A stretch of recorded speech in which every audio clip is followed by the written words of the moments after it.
جوانی کا سجدہ اللہ کو سب سے زیادہ عزیز ہوتا ہے۔ دعائیں تو سب کی قبول ہو جاتی ہیں، پر خاص دعاؤں کی قبولیت کا راز تو اللہ نے سجدے میں چھپا رکھا ہے، اور سجدے تک ہر ایک کو رسائی حاصل نہیں ہو جاتی۔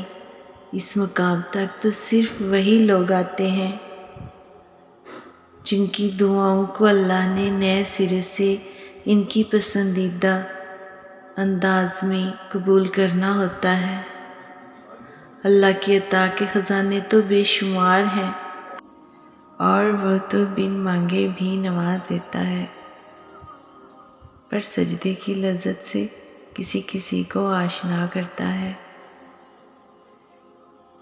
اور جب کوئی سجدے میں گر کر اپنا آپ اللہ کو سونپ دیتا ہے نا، تو پھر اللہ اس کے لیے کافی ہو جاتا ہے۔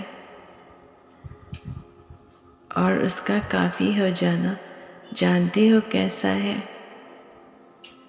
تمہاری راہ میں آئی رکاوٹوں کی ہر چٹان کو وہ ایک لمحے میں گرا دیتا ہے، تمہارے چاہنے سے پہلے ہی تمہاری چاہ کو تمہارا مقدر بنا دیتا ہے،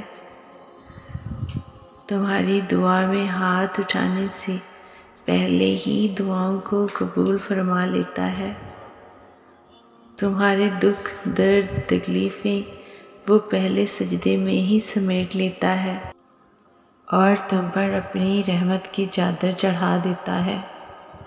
وہ فرشتے ہو کر بھی اتنا قریب نہیں ہوتے اس سے، جس طرح دوران سجدہ اللہ تم سے قریب ہوتا ہے، اور تم اپنے رب کے اتنا قریب ہو جاؤ کہ وہ تمہیں خالی ہاتھ لوٹا دے، ایسا تو ہرگز نہیں ہوتا ہے۔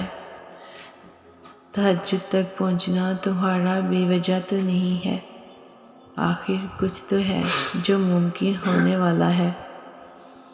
تمہاری دعاؤں کی قبولیت کی نشانی اس سے بہتر اور کیا ہو سکتی ہے، کیونکہ ان دعاؤں کی قبولیت میں اللہ کی رضا شامل ہوتی ہے، اور معجزے اللہ کے راضی ہو جانے سے ہی تو ہوتے ہیں۔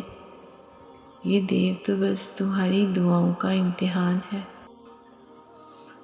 پھر تقدیریں بدل جاتی ہیں، پھر کہانیاں ایک کن سے پلٹ دی جاتی ہیں، تقدیر کا لکھا بدل دیتی ہے۔ تڑپ سے مانگی ایک دعا، جو تم چاہتے ہو مانگو، وہی ملے گا، ضرور ملے گا۔